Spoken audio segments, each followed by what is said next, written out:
en Jerusalén y mi sabiduría se mantenía. Es decir, él dice, mira, yo no niego la realidad de la sabiduría, no la niego, pero subedito la sabiduría del intelecto por la que viene de quién, por la que viene de Dios. A fin de cuentas, sabio es el que teme a Jehová. Así como en Proverbios dice que la mujer que teme a Jehová, esa es la alabada, pues el temor a Dios es la verdadera sabiduría. Por el otro lado, en Eclesiastés, el predicador compara y contrasta las obras de Dios y las obras de los hombres. Y mire qué dato interesante. Por ejemplo, si vamos a Eclesiastés capítulo 7 y versículo 13, aquí trate de retener los textos. 7, versículo 13. Mire lo que dice este texto. Mira la obra de Dios. ¿Quién podrá enderezar lo que Él torció? ¿Verdad? Por el otro lado, en el versículo 8 y verso 17, dice: fui viendo que el ser humano no puede descubrir todas las obras de Dios, las obras que se realizan bajo el sol. Por más que se afane el hombre en buscar, nada descubre. Y el mismo sabio, aunque diga saberlo, no es capaz de descubrirlo. Ahora,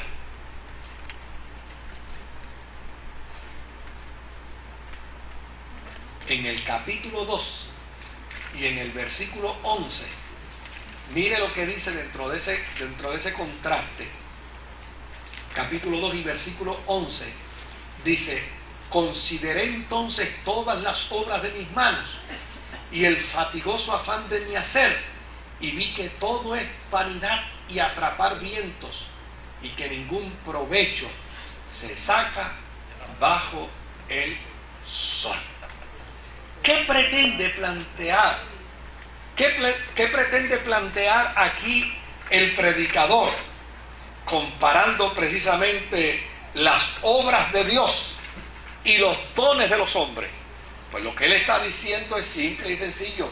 Mire, por más conocimiento que tenga el hombre, nunca podrá descifrar lo que Dios ha hecho y lo que Dios sigue haciendo. Llana y sencillamente, no hay forma en que el hombre pueda llegar, como diría el Jíbar, uno de mis predicadores favoritos en mi niñez era Leoncio Vázquez. Era un predicador que no sabía leer ni escribir, pero yo me sentaba feliz a escucharlo siendo un adolescente. Decía: el meollo de este asunto, hermano.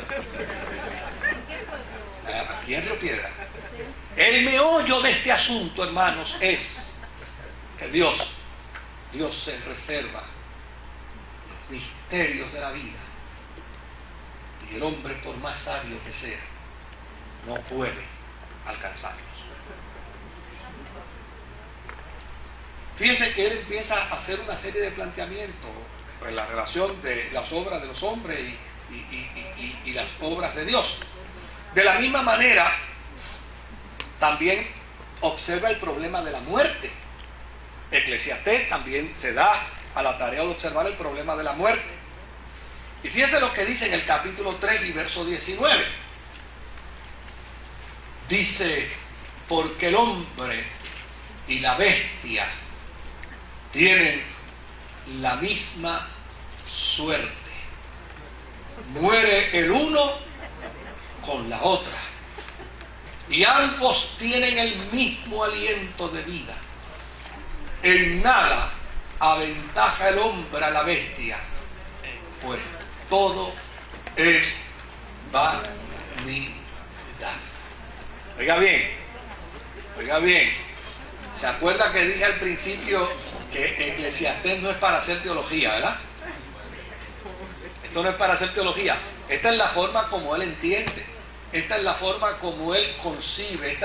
Claro, yo conozco un montón de gente que afirman mortalidad del alma y me dicen, mira lo que dice Eclesiastés. Le digo, párame el caballo, que el libro de Eclesiastés no es para que tú me vengas a hacer teología y a ponerme las palabras del predicador ahora como si estuviera dando un curso de doctrina bíblica en el siglo XXI. Eso no tiene nada, absolutamente nada que ver.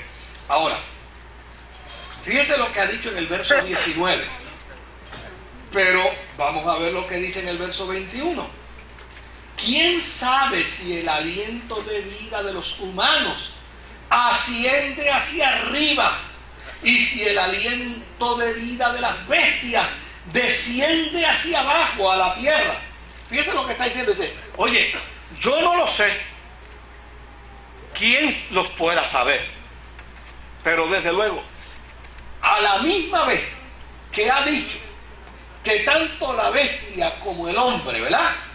Tanto la bestia como el hombre sufren la misma suerte con la muerte y ambos tienen el mismo aliento de vida. En el próximo verso, entonces plantea y demarca. Eso yo lo pongo de esa forma porque es como lo veo, pero yo no lo determino. ¿Quién sabrá si hay uno que sube y hay otro que baja? Ahora, ¿cómo él concluye este planteamiento? Porque dijimos que lo interesante de Eclesiastés es que si yo me quedo en el primero, entonces proclamo la doctrina de la muerte del alma, ¿verdad?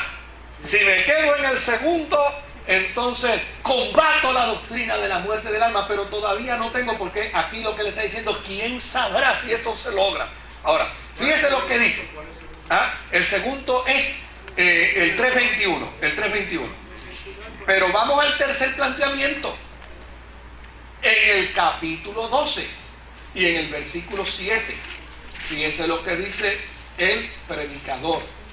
Él dice, vuelva el polvo a la tierra a lo que era, y el espíritu vuelva a Dios, que es quien lo dice.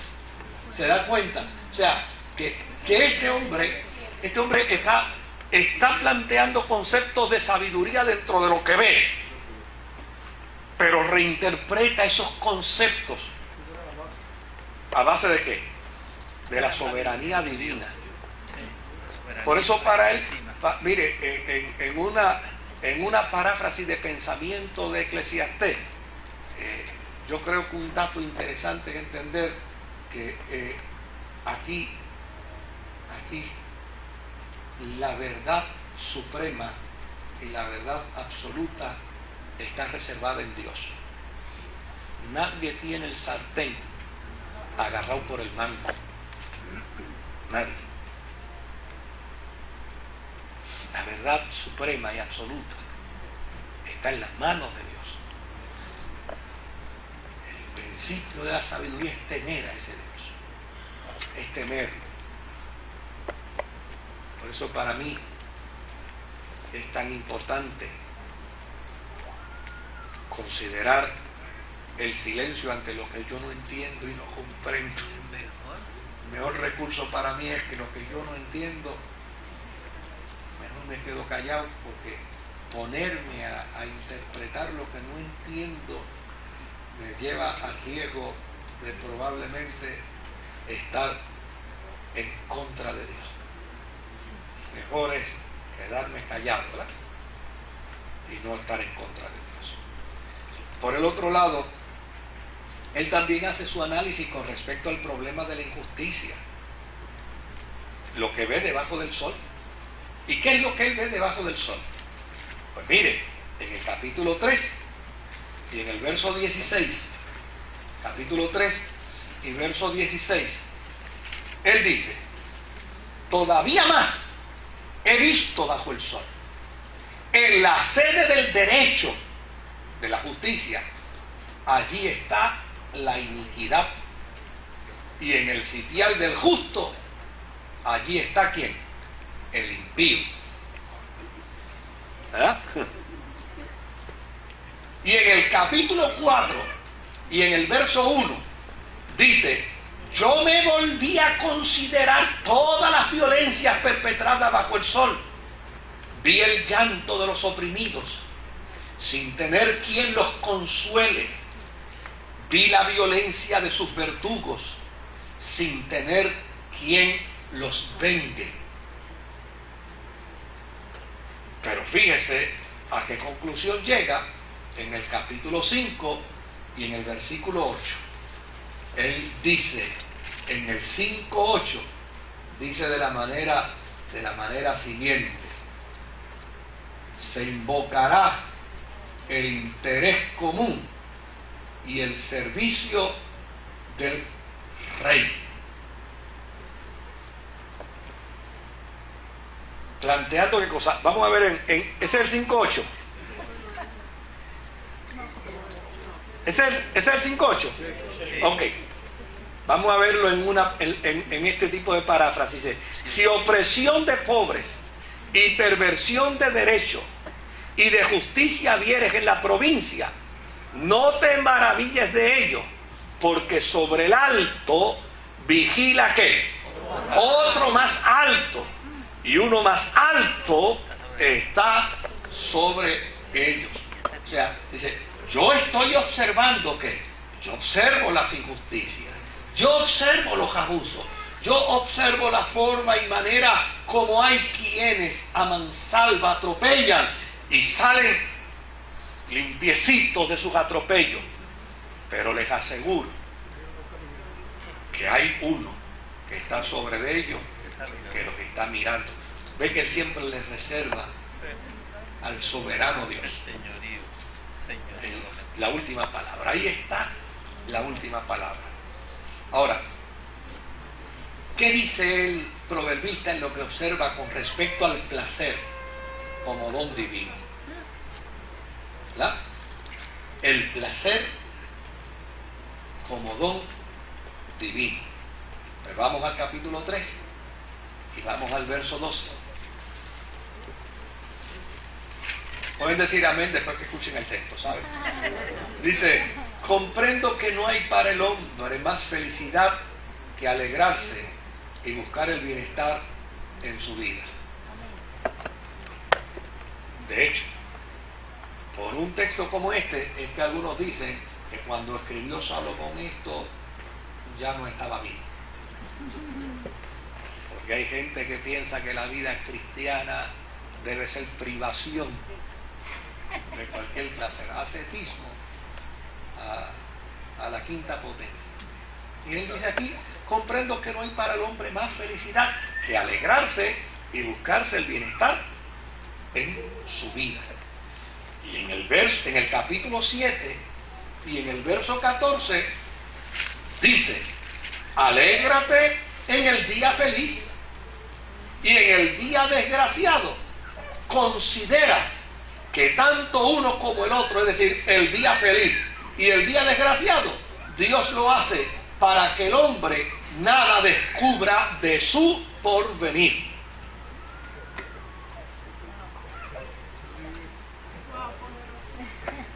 Dios se reserva el estado final de los seres humanos. Ahora, mira lo que dice en el capítulo 9 y en el versículo 9. Dice: vive la vida con la mujer que amas.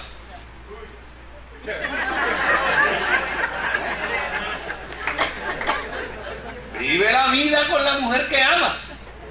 Todo el espacio de tu vana existencia que se te ha dado bajo el sol, ya que tal es tu parte en la vida y en las fatigas con que te afanas bajo el sol. Es decir, oye, ¿sabe que yo conozco gente, queridos, que el día de la bendición es cuando más se afligen? Mira, ¿tú sabes lo que a mí me preocupa de esta bendición? Que después de esta bendición, el diablo me estará preparando uno. ¿Qué me tendrá? ¿Qué me tendrá? Dice.